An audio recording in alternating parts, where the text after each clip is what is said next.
Right, as President Trump walks back tariffs on most products from Mexico and Canada, again, Canada says retaliatory tariffs will stay in place until that pause is permanent. At the beginning, it seemed like nothing more than a threat. Then it became a promise. And now, it's a reality. In a move that shook North America to its core, U.S. President Donald Trump imposed a 25% tariff on nearly all Canadian goods. Markets dropped, businesses panicked, and suddenly, Canada, America's longtime ally and closest trading partner, found itself at economic odds with its neighbor.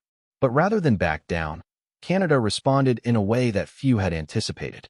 Known for its politeness and diplomacy, Canada erupted in frustration, igniting a wave of economic resistance that quickly spread across the nation.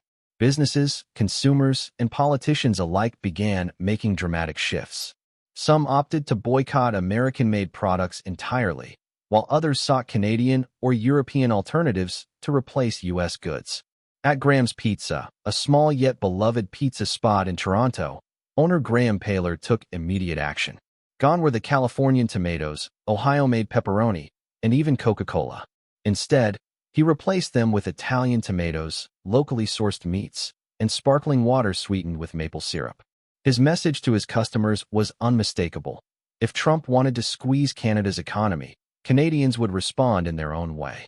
It wasn't just small businesses making these changes. Across Canada, companies, ranging from grocery stores to liquor retailers, began reassessing their reliance on U.S. imports. Online platforms promoting Canadian-made goods saw a surge in traffic as thousands of people sought out local alternatives to American products. Even in casual conversations, frustration with U.S. policies had transformed into full-blown resentment. This shift was about more than just economic retaliation. It was about national identity. For decades, Canada and the U.S. shared one of the world's most powerful trade relationships, with the two nations boasting the longest undefended border, deep cultural connections, and an annual trade network valued at over $760 billion. But that once unshakable bond was now under serious strain. The notion that the U.S. could treat Canada as an expendable economic partner ignited outrage across the country. And this outrage spilled over in unexpected ways. In arenas traditionally focused on sports, Canadian fans began making their feelings known. At hockey games, audiences could be heard loudly booing the U.S. national anthem. In a particularly heated Canada-U.S. match, tensions flared, and players exchanged punches, with the animosity from politics spilling into the game. Even in the travel industry, the backlash was evident. Canadian tourism to the U.S. saw a significant dip as people canceled trips to places like Florida, California, and New York. Longtime shoppers who regularly crossed the border now chose to keep their money at home, directing their spending toward local businesses instead of American imports. At the heart of all this was a growing awareness among Canadians that they had become too economically reliant on the U.S. The tariffs acted as a wake-up call, prompting both consumers and businesses to reconsider their dependence on American goods. The political ramifications of this shift were profound. Just months prior, Canada was embroiled in a political crisis, with Prime Minister Justin Trudeau's approval ratings plummeting and his leadership being called into question. The public's frustration with him had grown so intense that he announced his resignation, leaving his party vulnerable ahead of the upcoming election. Then came Trump. The tariffs and his open hostility toward Canada completely altered the political landscape. The impact of the tariffs has been profound, bringing Canadians together in a way that few could have predicted. Internal political divisions, which once ran deep, have quickly faded as the country unified against what many viewed as an economic attack from their southern neighbor. Support for the ruling Liberal Party surged, with Canadians rallying behind their government in a show of national solidarity. Even the opposition party has had to adjust its messaging.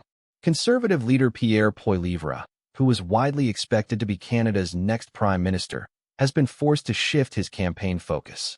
What had once been a platform built around domestic economic issues and criticism of government policies is now evolving into a Canada-first approach, one that emphasizes protecting the country from external threats rather than internal struggles. This rise in nationalism isn't just confined to politics, it's cultural as well. The Canadian flag, which had become a symbol of protest due to the controversial Freedom Convoy movement, is now being reclaimed by the public. No longer just a flag, it's become a powerful statement, a declaration that Canada will not be pushed around. The business community has also felt this shift. One of the most striking examples came from Ontario Premier Doug Ford, who ordered government-run liquor stores to remove all U.S.-made alcohol from their shelves. This single decision is expected to impact nearly $1 billion in U.S. liquor sales. But Ford didn't stop there. He also announced a 25% tariff on electricity exports to the U.S., targeting states like Minnesota, Michigan, and New York, where millions rely on Canadian power. For many Canadians, this is no longer just a trade dispute. It's a matter of respect. Trump's dismissive attitude toward Canada, referring to the country as the 51st state and mockingly calling Prime Minister Trudeau a governor rather than a leader, has only fueled the flames of resentment.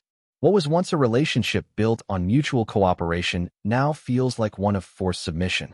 And for the first time in years, Canada is saying enough. This frustration is not just confined to everyday citizens. It's reached the highest levels of government. British Columbia Premier David Eby recently remarked that the relationship between Canada and the U.S. has been irrevocably changed. Canada, he warned, would never again allow itself to be so dependent on the U.S. Looking back, this isn't the first time Canada has had to respond to Trump's tariffs. During his first term, Trump imposed a 25% tariff on steel imports and a 10% tariff on aluminum, triggering a wave of Canadian countermeasures. But this time feels different. There's a palpable sense that something fundamental has shifted, one that suggests the relationship between the two countries may never return to what it once was. Even as tensions rise, there's a lingering question: what comes next? For decades, Canada and the U.S. have been economically intertwined, with trade flowing freely across the world's longest undefended border. But with Trump's tariffs now hitting nearly all Canadian goods with a 25% levy, that relationship is rapidly changing. What was once unthinkable, Canada looking beyond the U.S. for economic stability, is now a reality as the country faces the full force of aggressive trade policies.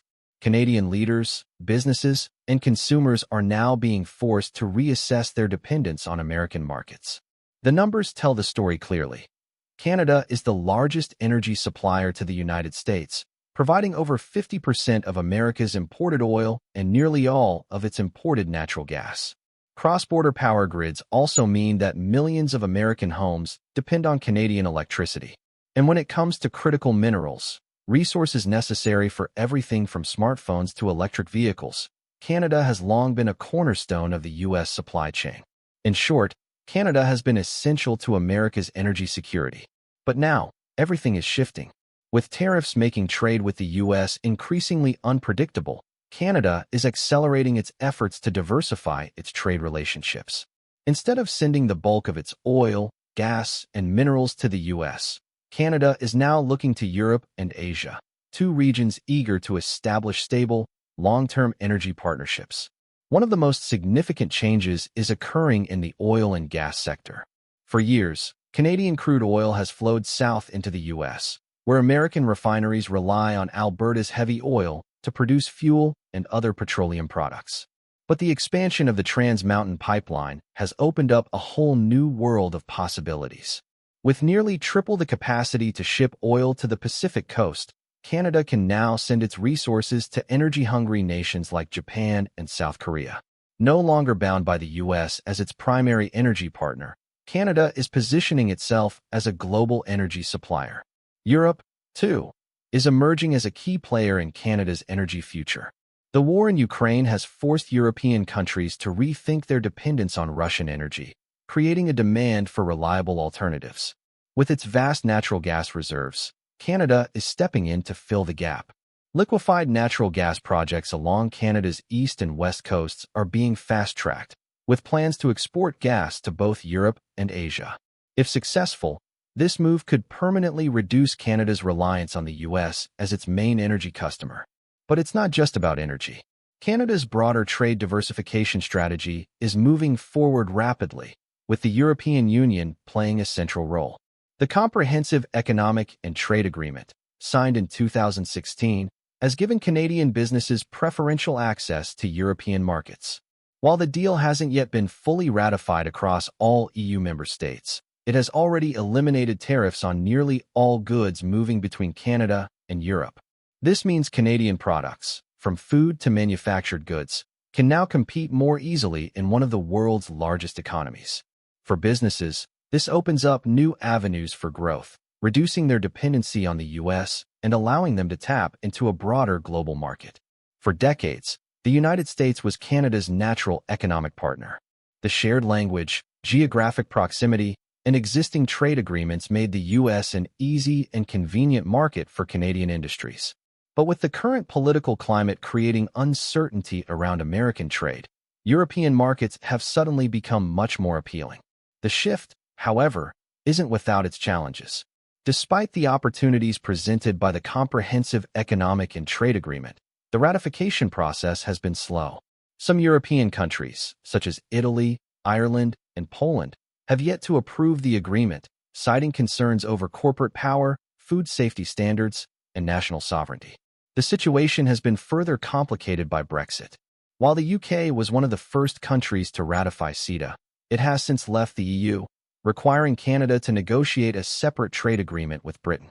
Still, Canada isn't waiting around.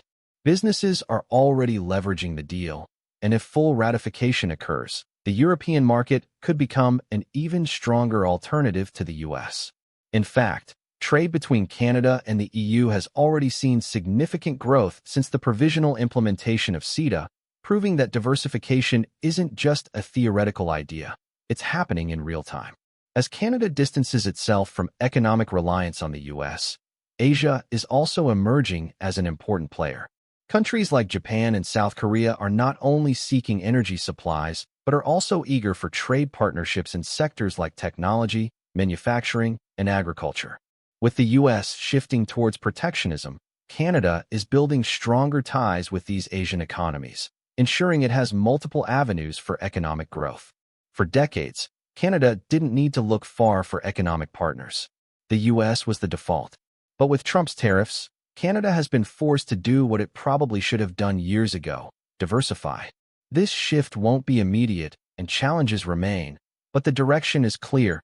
Canada is no longer just an extension of the American economy. It is carving out its own space on the global stage, ensuring that no single country, not even the United States, has the power to dictate its economic future. Whether this move is a temporary response to Trump's policies or a long-term transformation remains to be seen. What is certain, however, is that the days of Canada relying solely on the U.S. are over. The country is now looking beyond its southern neighbor, forging new partnerships, and ensuring it has more than one option when it comes to trade and energy. This shift could ultimately change the balance of power in North America for good. For years, the U.S. has depended on Canada for some of its most critical resources. Energy, oil, gas, and electricity have flowed south in massive quantities, helping to power American industries, homes, and keeping fuel prices stable. But with Trump's tariffs forcing Canada to rethink its economic strategy, the U.S. may soon find itself losing access to these resources, which have given it a competitive edge for so long. At the heart of this issue is oil. For years, Canada has been the largest supplier of crude oil to the United States, accounting for more than 50% of its total imports. American refineries, especially in the Midwest and Gulf Coast, are specifically designed to process heavy crude oil, a product Canada has in abundance.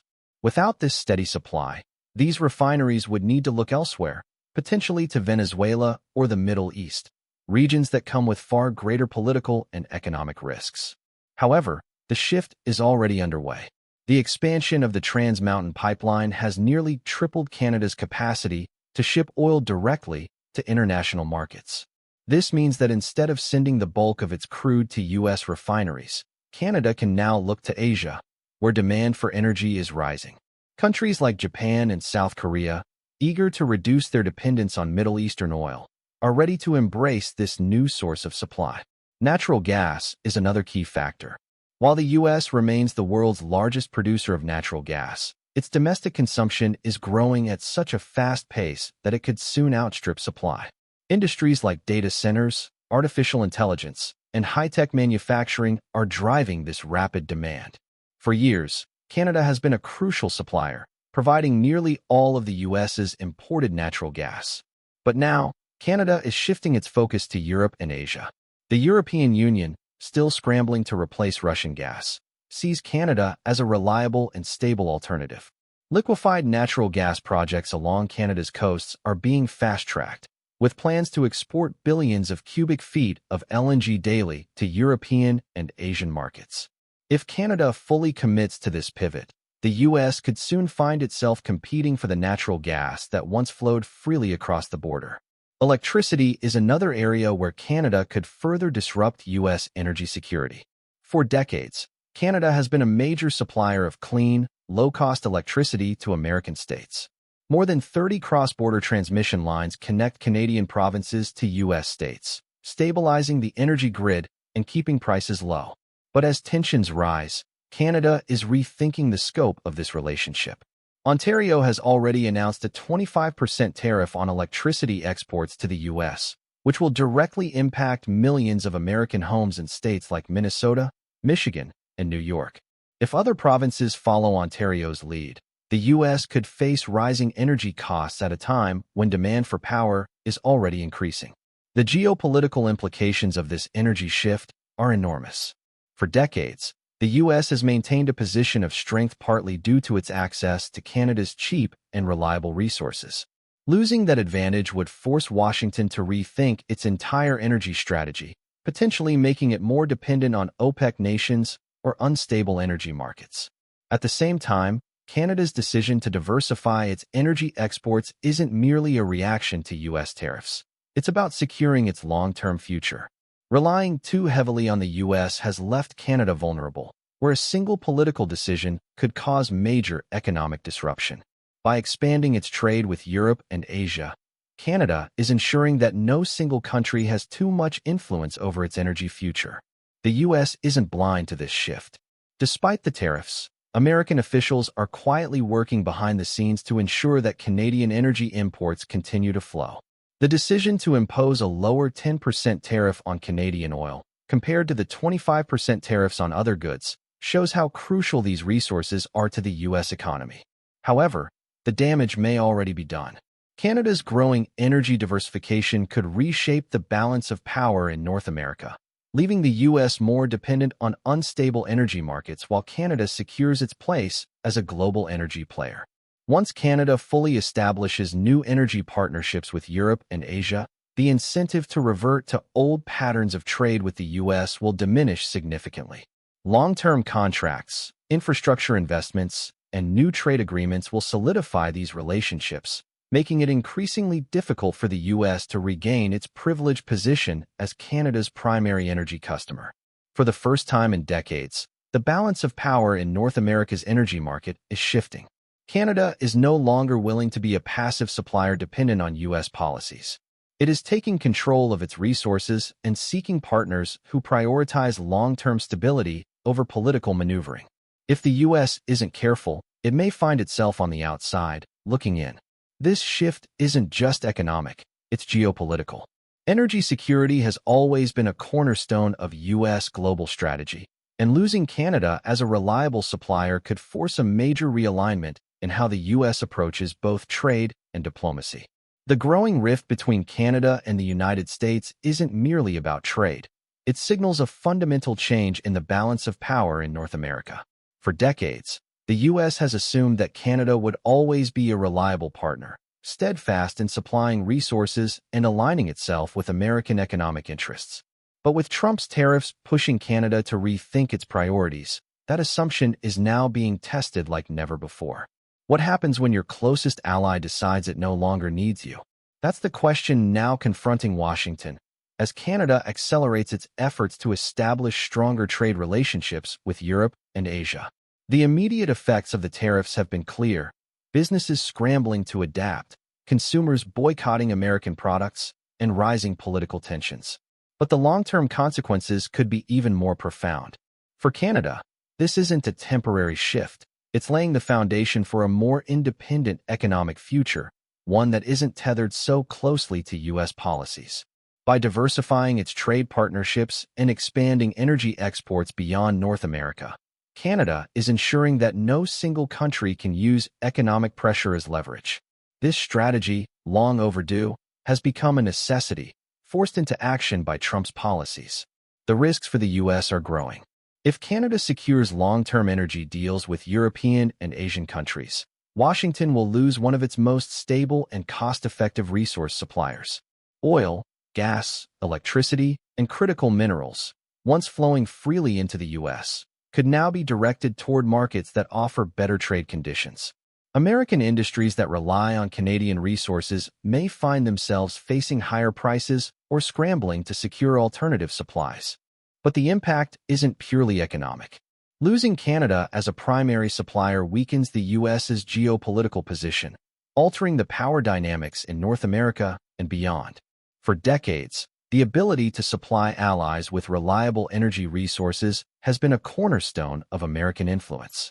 However, if Canada shifts its focus to exporting more to Europe and Asia, the U.S. could soon find itself competing for the very resources it once took for granted. This change is already underway. Canadian companies are securing new deals. European nations are increasingly turning to Canada as a dependable energy partner, and Asian markets are eagerly accessing Canadian resources. Meanwhile, American businesses that once enjoyed seamless trade with Canada are now facing disruptions, higher costs, and growing uncertainty about the stability of cross-border trade.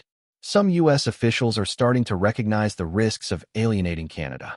Even within the Trump administration, there are concerns that the tariffs could backfire, potentially damaging U.S. economic stability more than they harm Canada. The decision to impose a 10% tariff on Canadian oil, compared to the 25% tariff on other goods, is a clear acknowledgement of how critical Canada's resources are to the U.S. economy. Yet, whether this gesture will be enough to repair the damage remains uncertain. For Canadian businesses, this moment presents both a challenge and an opportunity.